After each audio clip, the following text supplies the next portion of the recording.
তুগরা লিপিতে খোদাই করা সুলতানি আমলের মুদ্রা। মূল্য হিসেব করলে যার ঐতিহাসিক মূল্য ও গুরুত্ব অনেক। মুদ্রা সংগ্রাহক মোহাম্মদ শামসুদ্দিন এই মুদ্রাটা আসল ভেবেই কিনেছিলেন, কিন্তু পরবর্তীতে জানতে পারেন প্রাচীন এই মুদ্রাটা আসলে নকল। সুলতানি আমল তো দূরে থাক, হাল আমলে বগুড়াতেই বানানো হয়েছে এই মুদ্রাটি। এটা বাংলার খুব বিখ্যাত একটি লিপি, মানে ক্যালিগ্রাফি। এটাকে তুগরা লিপি বলা হয়। এটা সারা বিশ্বে খুব ফেমাস, বাংলার নিজস্ব।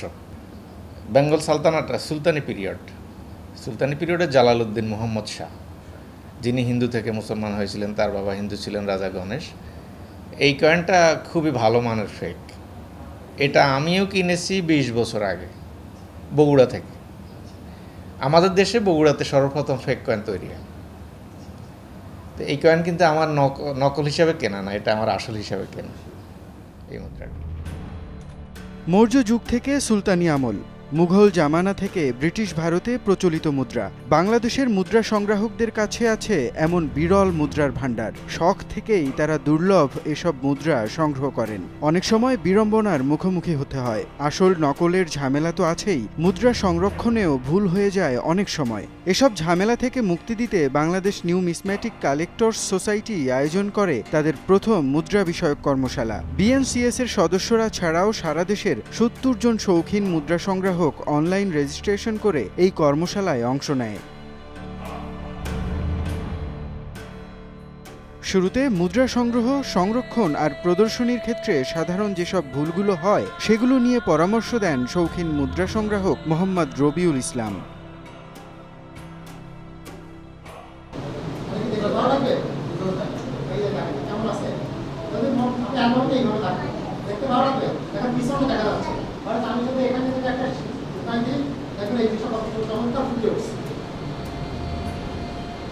দ্বিতীয় ভাগে হাতে কলমে নকল মুদ্রা চেনার ব্যাপারে বেশ কিছু টিপস দেন মুদ্রা সংগ্রাহক মোহাম্মদ শামসুদ্দিন। তারা তাদের অভিজ্ঞতা থেকে মুদ্রা সংগ্রহের ব্যাপারে বিভিন্ন পরামর্শ দেন।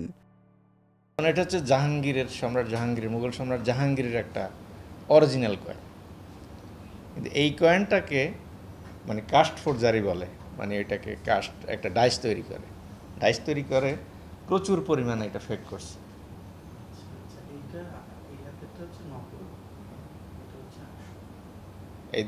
মানে এটা হচ্ছে ডেঞ্জারাস, একেবারে মানে আধুনিক ডেঞ্জারাস ফেক।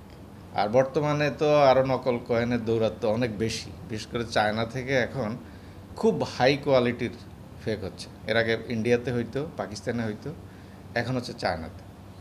চায়না তো আমরা জানি সব কিছুতেই তারা সফল, সব কিছু তৈরিতে। তো ফেক কয়েনে এখন চায়না সবচেয়ে এগিয়ে আছে। তো বর্তমান সময়ে আরও বেশি চ্যালেঞ্জ হয়ে গেছে কয়েন কালেকশন করা।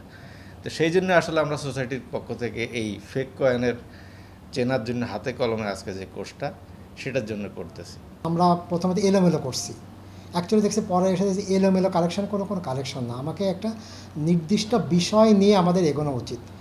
সে ব্যাংক নোটের মধ্যে অনেক সাবজেক্ট আছে। আজকে আমাদের ওয়ার্কশপে আমরা সেই মেজর যেসব সাবজেক্ট আছে সাবজেক্টগুলো আমরা দেখিয়েছি যে এই সাবজেক্টগুলো আপনারা এখানে দেখে আপনার কাছে নিজের কাছে যেটা ভালো লাগে আপনি সেই দিকে যান।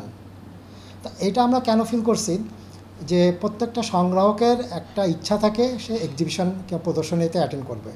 যখন কোনো প্রদর্শনী করতে যায় আমরা প্রথমেই তাদেরকে বলি যে আপনি কোন বিষয়ের উপর করবেন। তখন কিন্তু সে কিন্তু উত্তর দিতে পারে না। সে বলে আমি তো ব্যাংক নোট আছে আমার কাছে।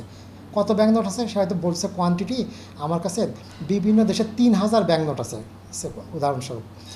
তা আমি বলছি ঠিক আছে 3000, এটা তো কোনো ওইভাবে তো বললে হবে না। আপনাকে এর মধ্যে স্পেশাল কী আছে কিংবা কোনো স্পেশাল কোনো সাবজেক্ট আছে কেননা সব সংগ্রাহকের কাছেই কিন্তু একটা ভালো কোয়ান্টিটি ব্যাংক নোট আছে। আর সবাই যদি একই জিনিস দেখায় তাহলে তো এক্সিবিশন সেখানে জমবে না। তো এই জন্য সাধারণত কি প্রদর্শন করতে গেলে একটা বিষয় এটা তো আমাকে ঠিক করাতে হবে। এটার 1 নম্বর। 2 নম্বর হলো কি আপনি কি সারা বিশ্বের হাজার কি লক্ষ কয়েন এবং ব্যাংক নোট আছে, আপনি সব কখনও কালেকশন করা সম্ভব না। তা আমি যদি একটা বিষয় নির্বাচন করে ওইটাকেই যদি আমি 100% ফোকাস দিয়ে আমি যদি এগিয়ে যাই তাহলে হবে কি ওই সাবজেক্টে কিন্তু আমার কিন্তু খুব ভালো একটা কালেকশন হয়ে যাবে। সে আমি এগোলাম বেঙ্গল সুলতান কয়েন।